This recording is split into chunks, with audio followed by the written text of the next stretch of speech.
genuinely got me a bit worried now. The wind's unbelievably strong. I'm hoping we don't have to bail because it's a long way down to Langdale. Sir, I told you it won't. Wipe your I said it won't go past the van. Do it again. Sure. And I'll you up. Sure. I don't even know where it came from.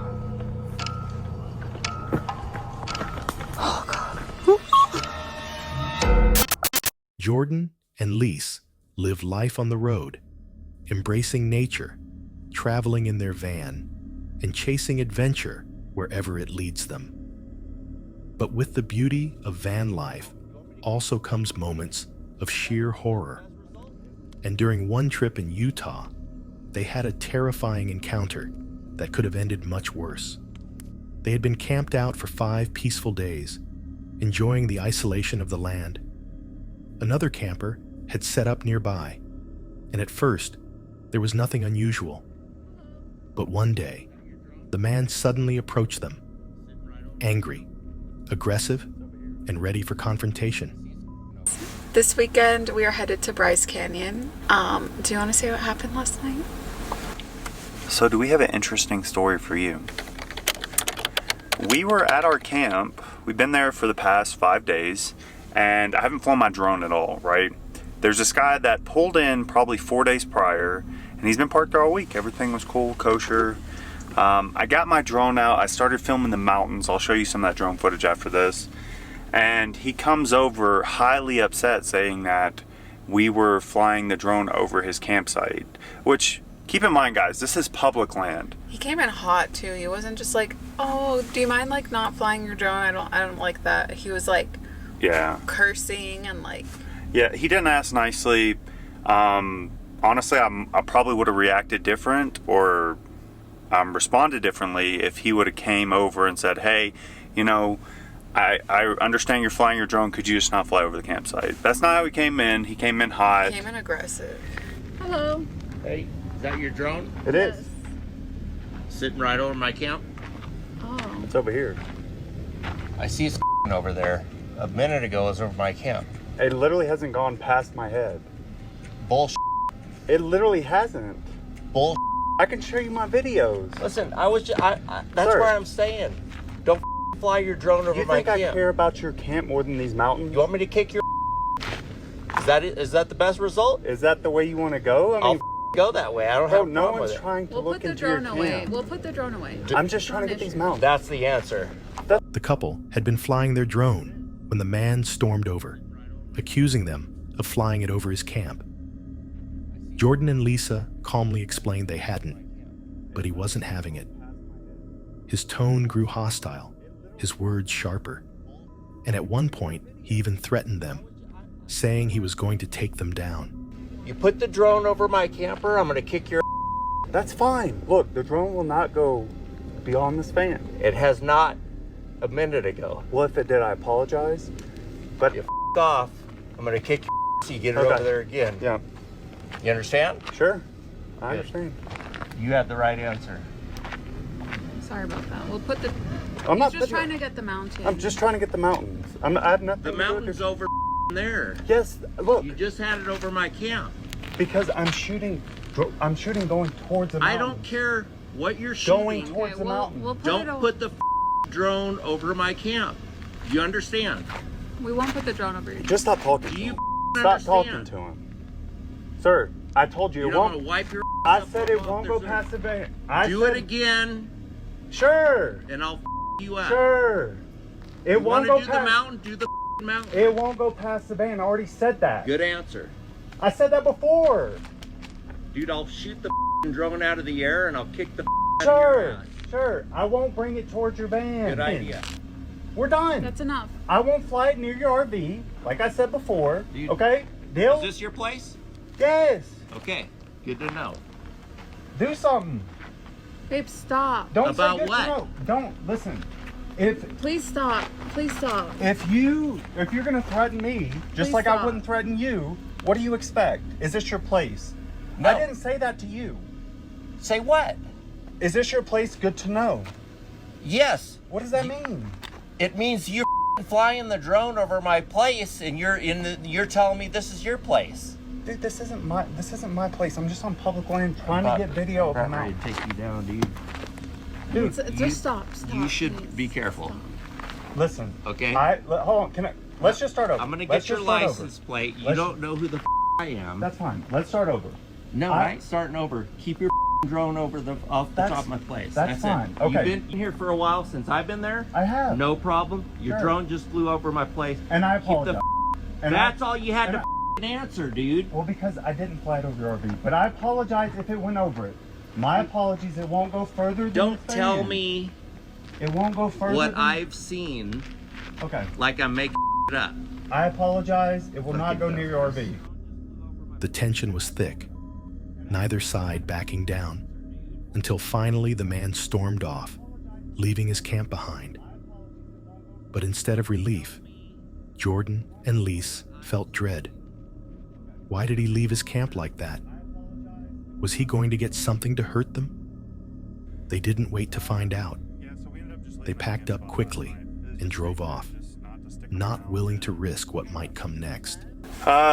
Yeah, so we ended up just leaving that camp spot last night. It was just safer just not to stick around, and we left. And then he left, but he left his camper Yeah. there, which was sketchy. We're like, why is he leaving? And That's leaving another his reason. camper? That's another reason we left. Like, what is he gonna go get? So yeah. we immediately packed up and left. Guys, I would have flown my drone for like 10 minutes. 10 minutes tops. You know, he's been there all week. We've been there all week and didn't get one drone shot. We were Yeah. just gonna get the sunset on our last night, and that was it. So. And you know us, guys. We stay on public land. It's not like he paid for this campsite. Like, everything was public. Like, he walked up to where we were camping with no problem. Yeah. But he kept referring to his campsite as, like, his property. So I was like, okay. People were asking, show the camp, like, show us the camp. He was never in frame. We never even captured his camp. That's like how in the wrong he was. We weren't videotaping him. The drone was just over, like, straight above our camp. So he thought, since he was kind of close, that it was over his. We just had to be far enough to get the wide shot of the mountains. But our camp or his camp were not in the view range. Yes. Others were asking, why wasn't he in the video? Why didn't you give your wife the phone so she could film him? Guys, we set the phone up on a tripod and we were doing a TikTok live. Neither of us had the phone in our hands to video record him. And we didn't want him to know that there was something else recording in case he would get even more upset, because this happened like out of nowhere and we just reacted. We didn't like set up the tripod or move it or anything. It was just going. The next thing is, and I'll let her answer for you guys, why didn't your wife support you or defend you? Or back you up. Or back you up? So we live in a world where people are crazy and will snap at a lot less than even a drone. Like, I'm from Miami. I've seen situations where people were unalived just from honking a horn in traffic. And recently in Utah, which is where this took place, there was an altercation at a restaurant where a guy smashed a beer bottle and unalived someone's daughter because of a dumb conversation. So you don't want to, it's not worth getting into a fight or escalating a situation over something as dumb as this situation. So I was just trying to diffuse, just say whatever I had to say to get rid of the guy. And I was just like, yeah, let's put the drone away. It's not worth the argument to escalate anything or for it to get out of hand. Like, there's no need for either of us to be in danger. Later, they explained just how dangerous the situation felt.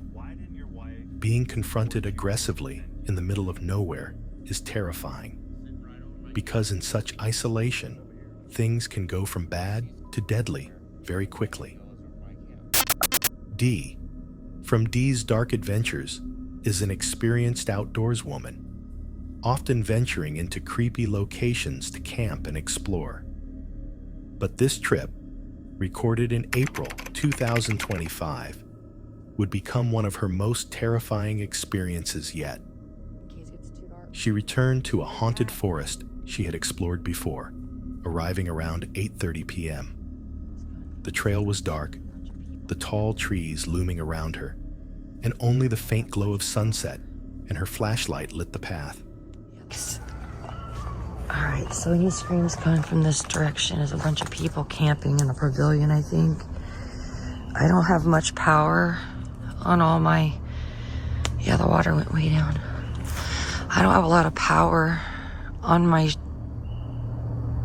spotlights here, but I will pull them out when needed. I've got 3 or 4 that... Hello. It's really chilly tonight, my loves.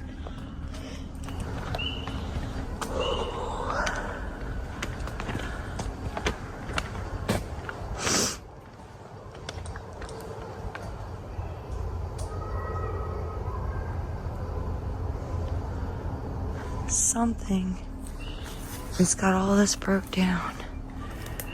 What's it doing?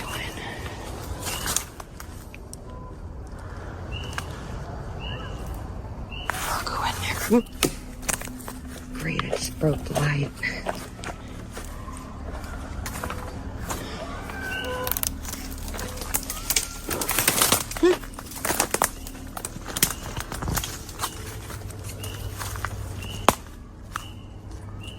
At first, everything seemed calm, but then the noises began. Branches cracked loudly nearby, as though someone was walking alongside her. Shining her light through the trees, she thought she saw a face staring back. Walk, and if we get tired, we'll stop for a bit, take a rest, and then move on.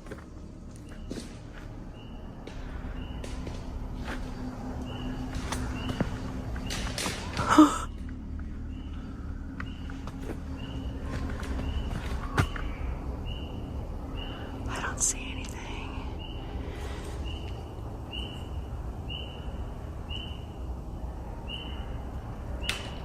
See, it's right there, but there's nothing there. Hawkeyes, get it.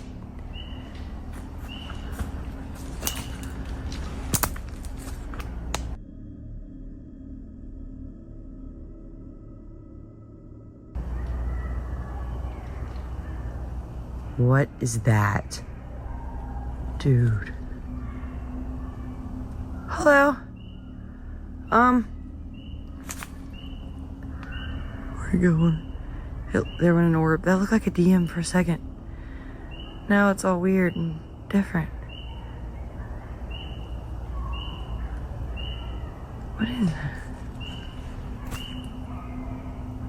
I don't know what that is right in the middle of my beam. It looks like a face.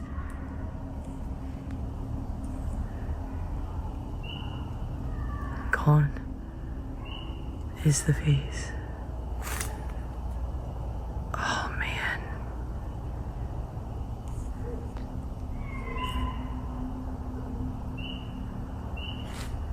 It could be somebody in here messing with me. I'm not sure. There is a lot of people over in that campsite and I can't get away from them. I'm trying. I used to zoom in on it. Oh man.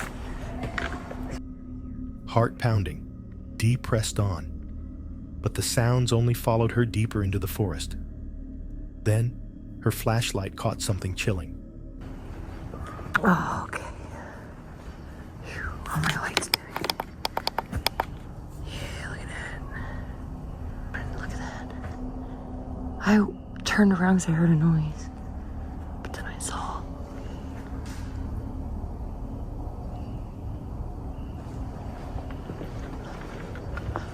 Dude, what the fuck was that? This light's dimming and I don't appreciate it. Hello. Hi. What was that?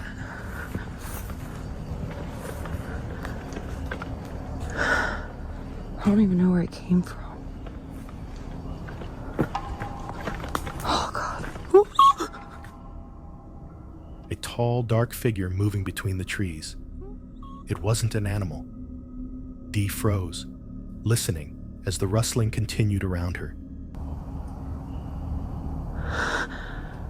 Some just whizzed through there. I don't know if it was a bird or what it was. It could have been an owl. I'm not sure what that was. What's that looking at me? Hello. Hi. My name's Dee. Some just ran through there.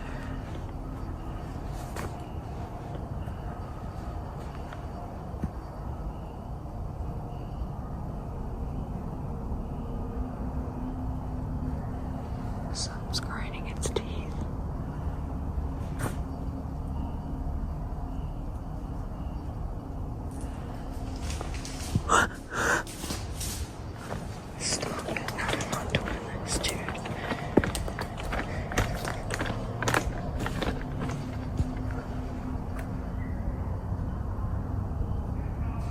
They seem like they're agitated.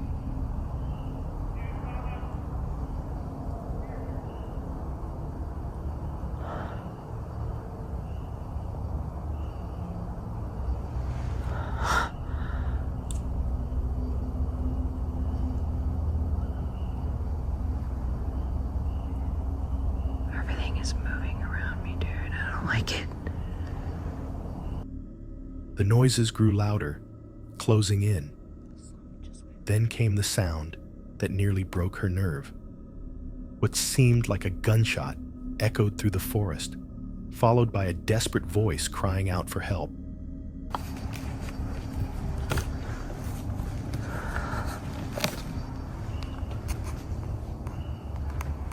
What was that? Why did it do that? Hi? Hello? Why did it do that? Why did it get dark? What was that?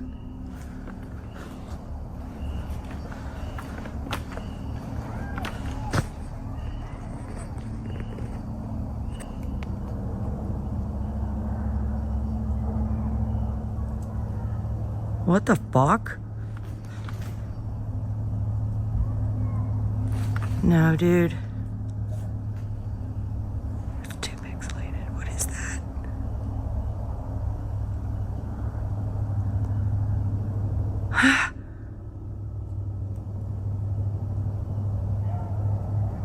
Hello? Hi.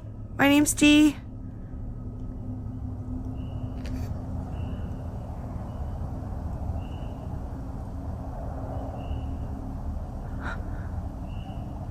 Don't go. Hello, hi.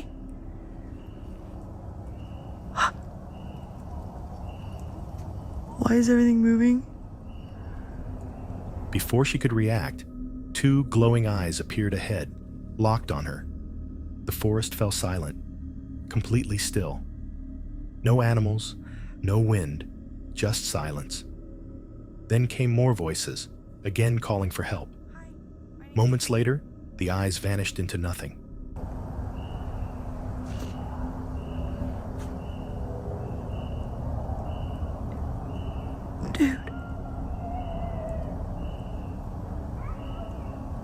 Dude, it just disappeared. Oh God, dude, it just...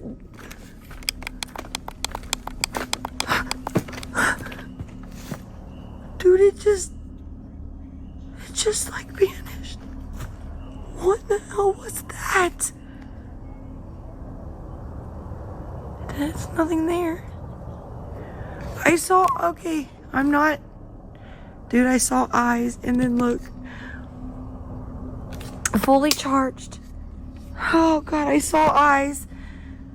I swear I saw eyes, and then they just slowly dimmed away. It didn't blink or close its eyes, it just dimmed away. That's insane. Oh, no. Orbs everywhere. Okay. Okay, we're being calm. I'm gonna walk to it. Hold on.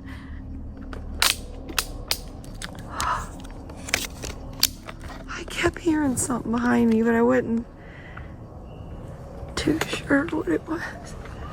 Because I kept looking, I didn't see nothing.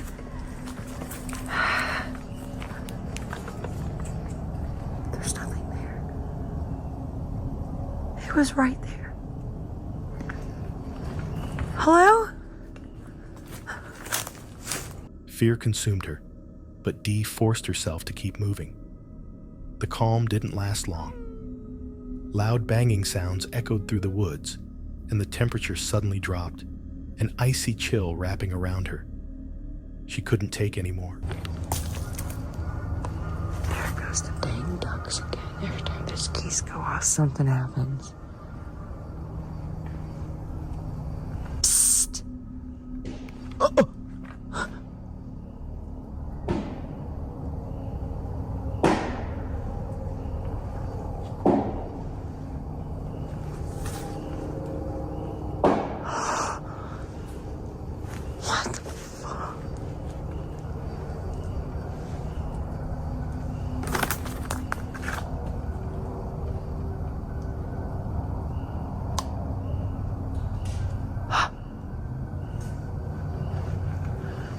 Oh, it got cold. What is that?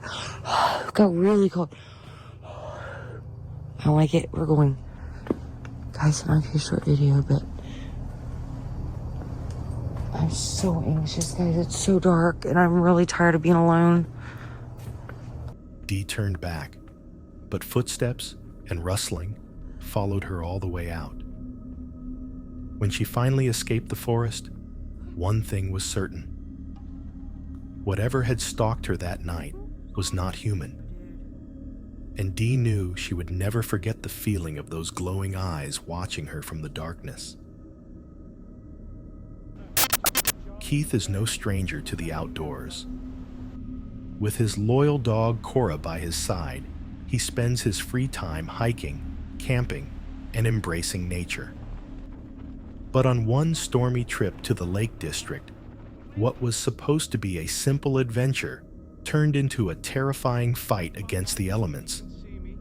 The weather was already rough when Keith set out. The wind battered him with every step. Rain poured relentlessly, and the rocky climb was treacherous.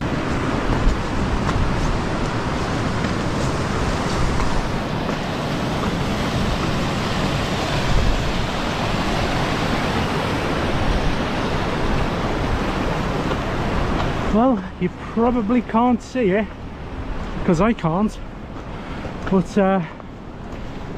this is Stickle Tarn, and somewhere up there in the clag there's Harrison Pike, but we can't see it, but I'm sure we can find it.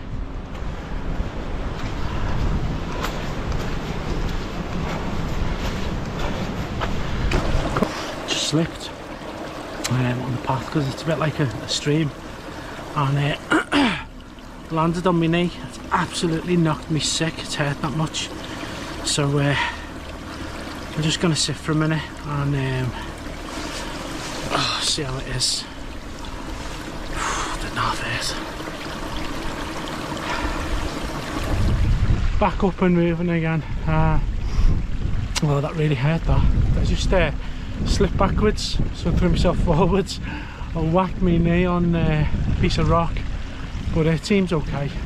At one point, he slipped, injuring his knee, but he pushed on, determined to make camp. Finally, he found a clearing and set up his tent.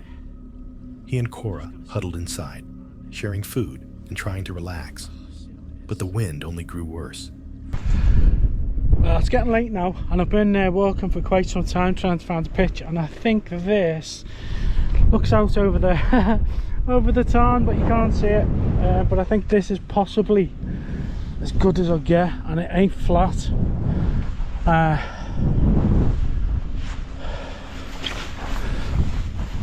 this brown grass is gonna be sodden. It's probably as good as I'm gonna get.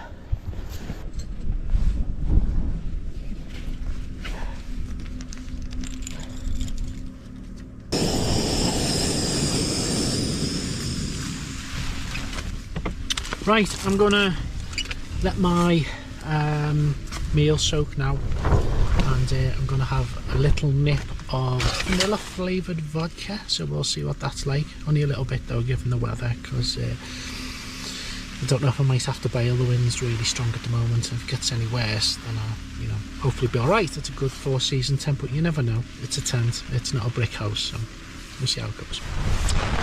Oh, the wind's really getting up now. It's got really up, a bit concerned. I have no idea how strong they are, but it's really strong. The tent's getting battered. But I'm double poled, and I've got delta pegs in, so at least delta pegs in the come here, look, in the parts that need to be held well.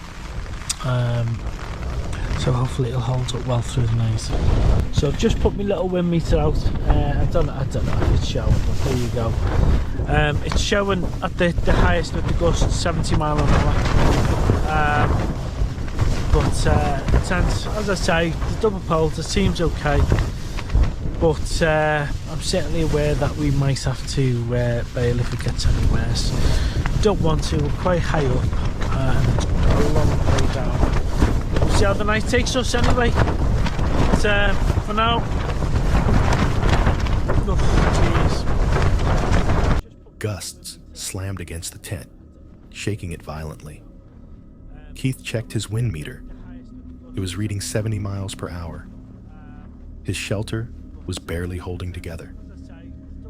All night, the tent groaned and bent under the relentless force of the storm. Keith hardly slept, listening as the wind howled like it was ready to rip everything apart. Genuinely got me a bit worried now. The wind's unbelievably strong. I'm hoping we don't have to bail because it's a long way down to Langdale. But this is the most worried I've ever been camping. It really is gusting strong now. I'll keep it up to date as we go along, but now it's a worry now, really is. The weather's still horrendous. It's 5 AM and the tent's just absolutely getting hammered by the wind. Just waiting for it to get light, and then we're going to pack up and have the treacherous walk down, because it's going to be difficult walking, I think, in this wind. Not bothering making a drink or anything, just going to get up as soon as it's light. At 5 a.m., with the storm still raging, he waited desperately for daylight, prepared to pack up the second it was safe. By morning, the winds finally began to ease.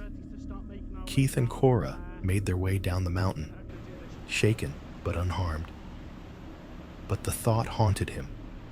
If the storm had grown any worse, his tent could have been shredded, leaving him and Cora exposed, forced to make a dangerous descent in the dark. It was a reminder that nature is beautiful, but it can turn deadly in an instant. Ben is a YouTuber known for chasing conspiracies and diving deep into the unknown. Cryptids, strange encounters, and everything in between. For this trip, he had one location in mind: a forest with countless reports of eerie activity. Determined to find out for himself, Ben packed up his gear and brought along his loyal dog, Lily. Not long after arriving, Ben tried something unusual. He pulled out his flute, a tool he believes can lure cryptids by sending vibrations into the forest. He sat and played for some time, waiting to see what would happen. So now that camp is set up, there's camp, there is only one thing left to do, and that is lure in any curious, intrigued, bipedal, freakish looking, tall, creepy, undiscovered, unexplainable, mysterious cryptids that may be in the area. And the way we do that is with a Native American flute. Now,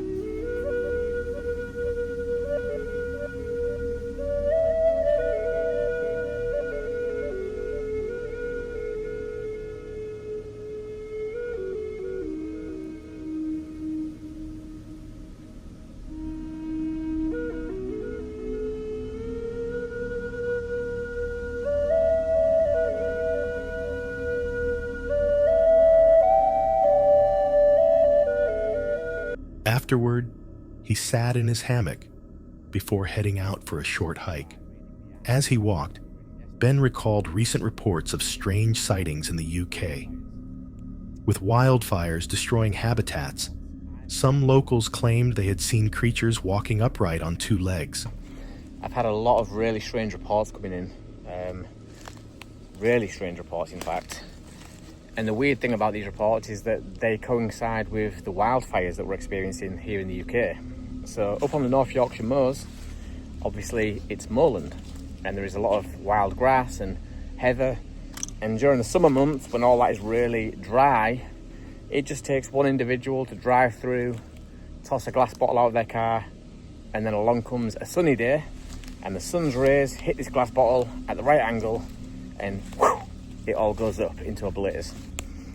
But what I'm interested in is the reports. I've had a massive influx in reports from around that area. Now, people have been emailing me. One email in particular really stands out, of a guy seeing something on 2 feet, tall, slender, running across the scorched earth. Now, you know, I'm not speculating here, I'm just throwing things out there. If there was a fire that wiped out a certain creature's habitat, it would flee in the hopes that more habitat would be somewhere else to be found, meaning that it would have to cross the open terrain. Hence why people are now seeing these things leaving the area. Could these fires have forced cryptids out of hiding? The thought unsettled Ben. When darkness crept in, the forest grew eerily silent. While walking near his hammock, he suddenly heard voices, 2 men speaking somewhere nearby. Ben froze, quickly switched off his light, and stayed quiet for nearly 10 minutes, not wanting to be seen. I thought I heard talking about 2 minutes ago. Literally froze dead in my tracks. I was about to press record and start talking, and I heard what sounded distinctively like 2 males in conversation. So I quickly tipped my torch up and stuck the bulb end into the ground to kill any of the light. I don't want nobody seeing me out here, because for as far as I'm concerned, there should be no other idiots out this far into the country other than me at this time of night. I've sat and waited in silence for about 5-10 minutes. I've not heard anything since, so I'm kind of hoping that it was maybe some misidentification. Maybe it was the rustling of the tarp or some of these branches on top of the material. I'm not sure, but yeah, it did really freak me out because it sounded like 2 really close male voices. Eventually, the voices faded, and he convinced himself it was nothing. But back at camp, every little sound gnawed at his mind. The crunch of leaves, the shifting wind, the distant rustling. He couldn't shake the feeling that something was out there. Then it happened.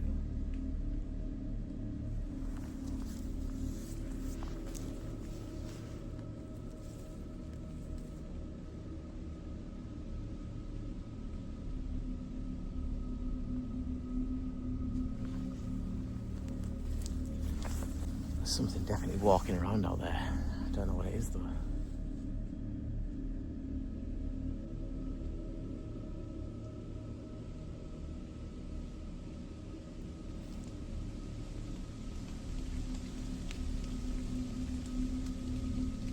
The one thing I hear is when I hear the wind blowing and there's leaves running across the floor, there's sticks snapping, and then there's rain and drizzle hitting off all these thousands, if not millions of leaves.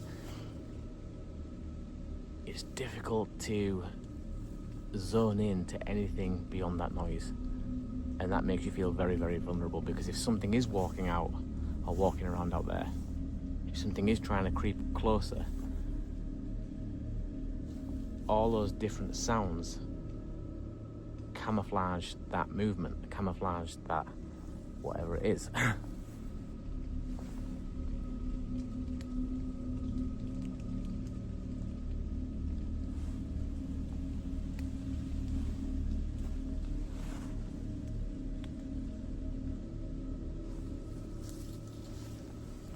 You heard that, right? There was some definite, deep, walking footsteps.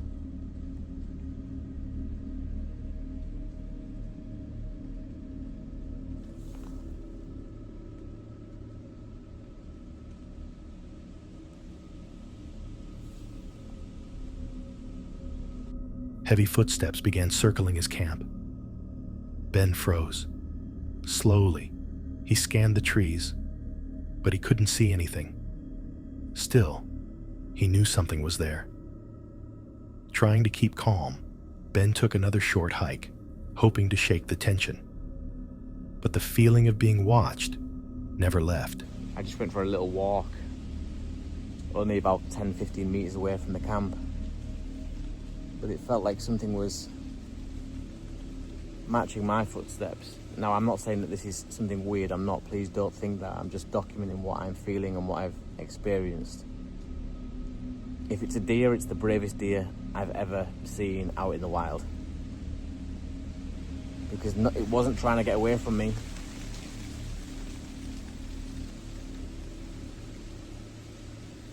And it certainly wasn't in a rush or a hurry to leave this area.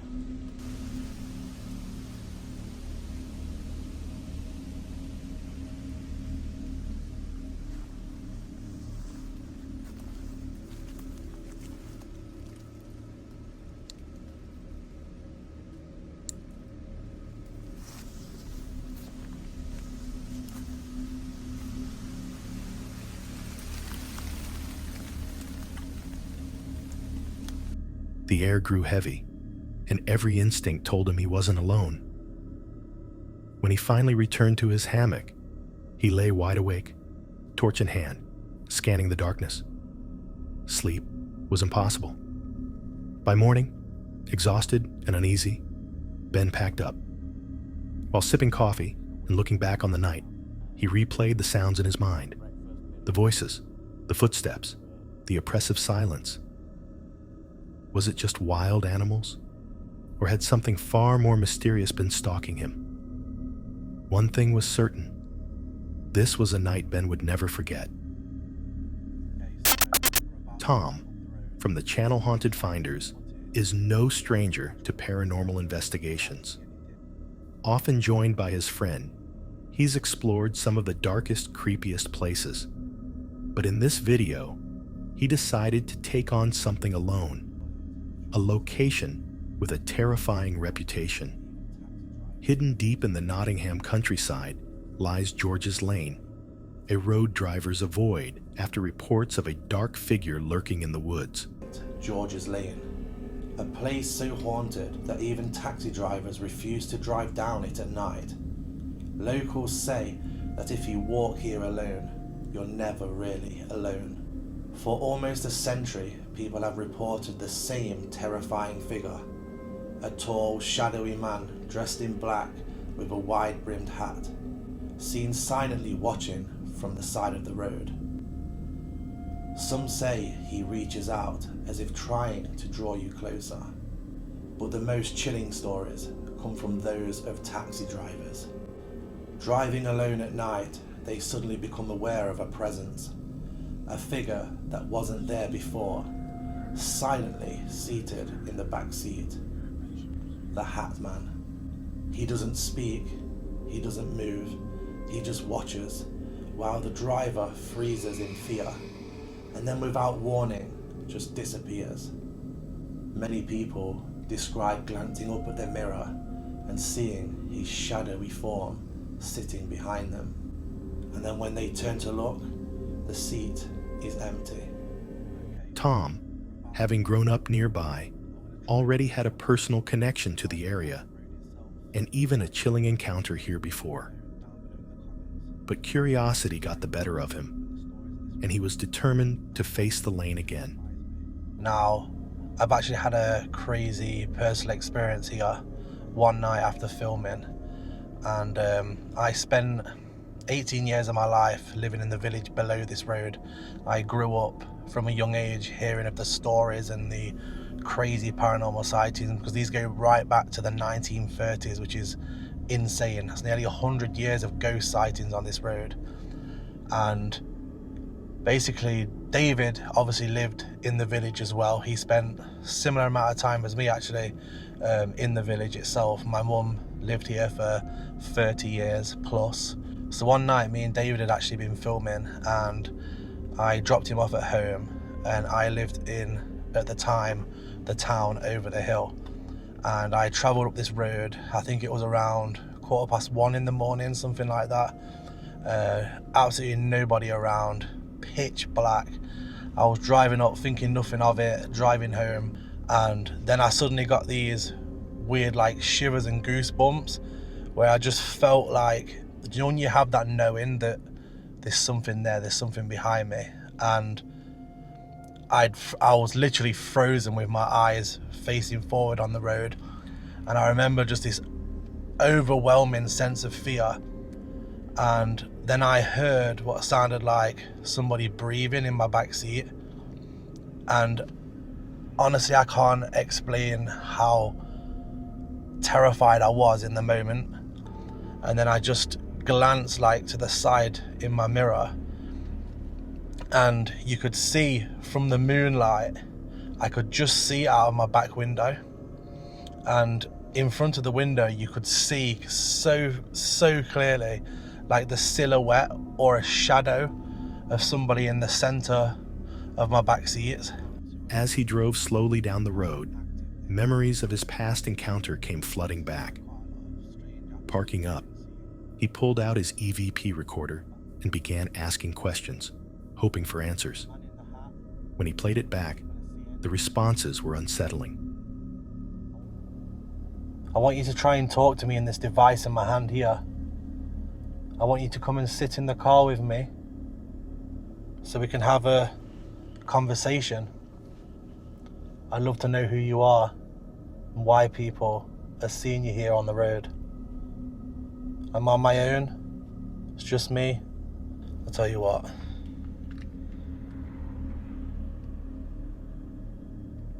Got a weird feeling.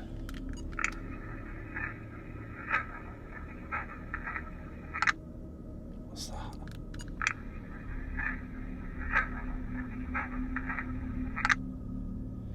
That's whispering.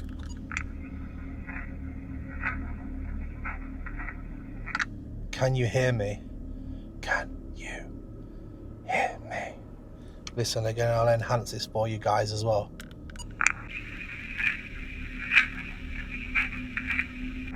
Can you hear me?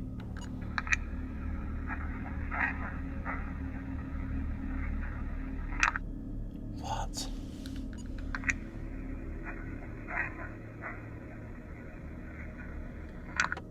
I'm going to play that into the microphone so I can enhance it.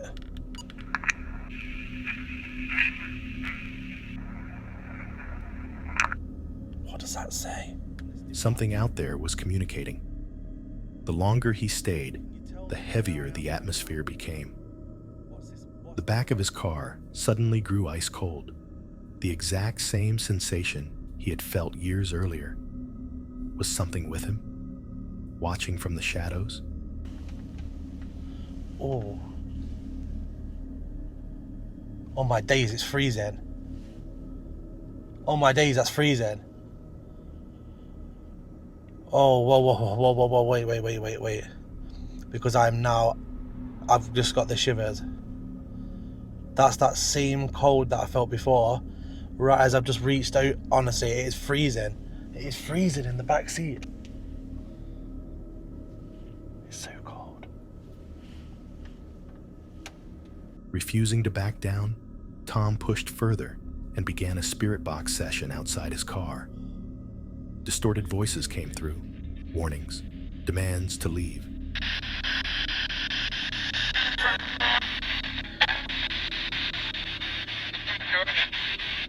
I want to talk to the Hat Man. The Hat Man that walks in front of cars. Come forward. Speak to me. Are you here with me now?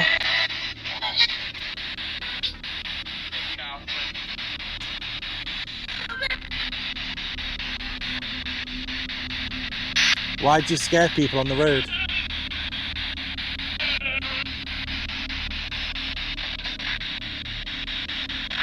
Why'd you scare people?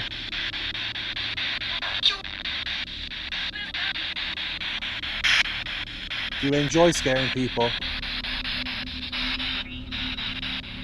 Leave. I'm not leaving.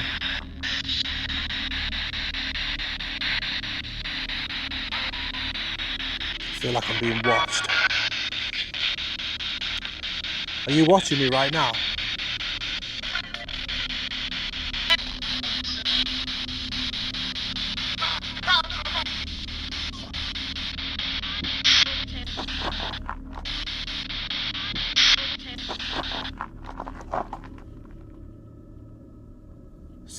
Someone just hit my car. Yo, someone just hit my car.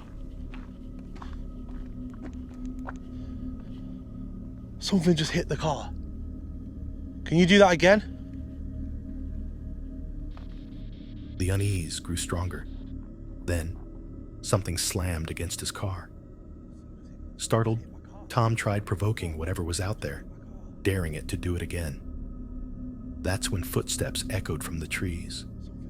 Something was circling him, then charging.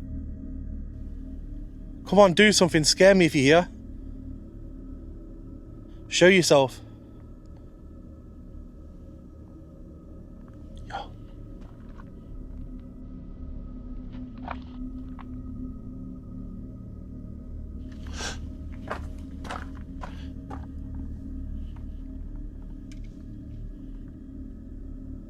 Oh, those footsteps. That was footsteps.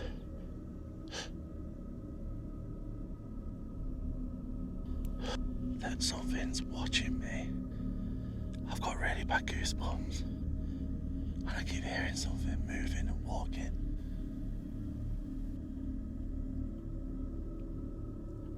That was a voice.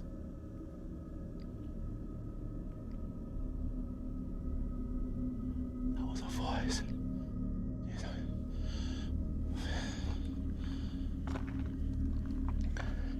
Just do something. If you're here. I'm so scared. I'm so scared right now.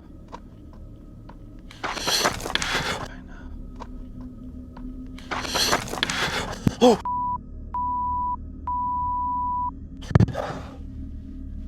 Lock the doors. Yo! Yo! Yo! Panicked, Tom scrambled into his car, locking the doors. His heart raced as he replayed his footage, listening back in disbelief at what he had captured. One thing was clear. Something didn't want him there. And Tom left George's Lane that night, knowing he hadn't been alone in the darkness. Fishing is supposed to be peaceful, just casting a line, waiting for the bite, soaking in the calm of nature. But for this group of fishermen, what started as a calm day at the creek turned into a heart-stopping nightmare.